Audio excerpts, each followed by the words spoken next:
Hi, Olathe students. My name is Mrs. Fishburne, and I teach sociology at Olathe West. And we sociology teachers in the district really hope you guys are doing well and taking care of yourself and all of that good stuff. We really miss you. And this week we are going to talk just briefly about crime and deviance. So I'm going to introduce to you today crime and deviance if you don't know much about it. Crime and deviance, you might be asking yourself, what is it exactly? So sometimes people like to look at crime and deviance as the same thing, which they're not. A crime is a violation of a criminal law.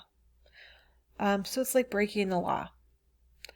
A deviance is something that's just different from the mainstream. So this is one of my favorite units. A deviance is something that a person does that isn't like the normal thing or the average thing or the usual thing. So, for instance, in a society like our society, most parents send their kids to public schools. That's the mainstream thing.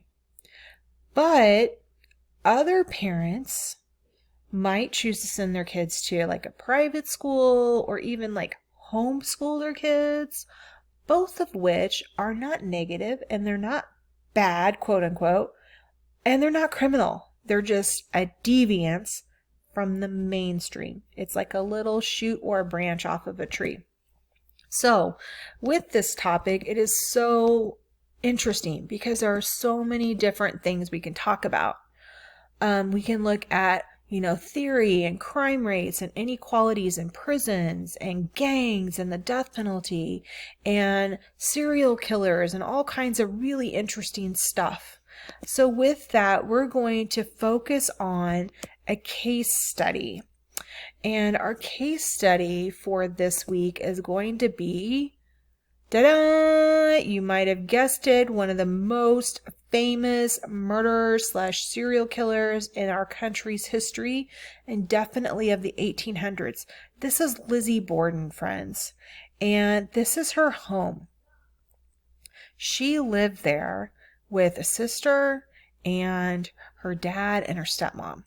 And Lizzie, in about 130 years ago, was accused of murdering her father and her stepmother. Very intriguing case. They were pretty wealthy people at the time, and it's a case that still people have a lot of questions about. So this week you have a choice of two different videos. You have a long video to choose from and you have a short video to choose from. You choose which one you have time for. I personally watched both and they're both super intriguing. So either way you go is cool. You might even choose to watch both of them yourself. So Lizzie, and her case, I think when you watch it, there's going to be all kinds of interesting things that will arise, like crime scene preservation and the collection of evidence, things that they didn't have then that we do now, like DNA analysis and a little bit more equity in the jury system.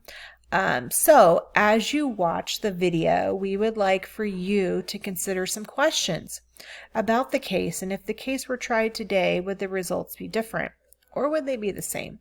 And then looking in the future, with cases like this, does the technology play a big role? Moving forward, what about artificial technology?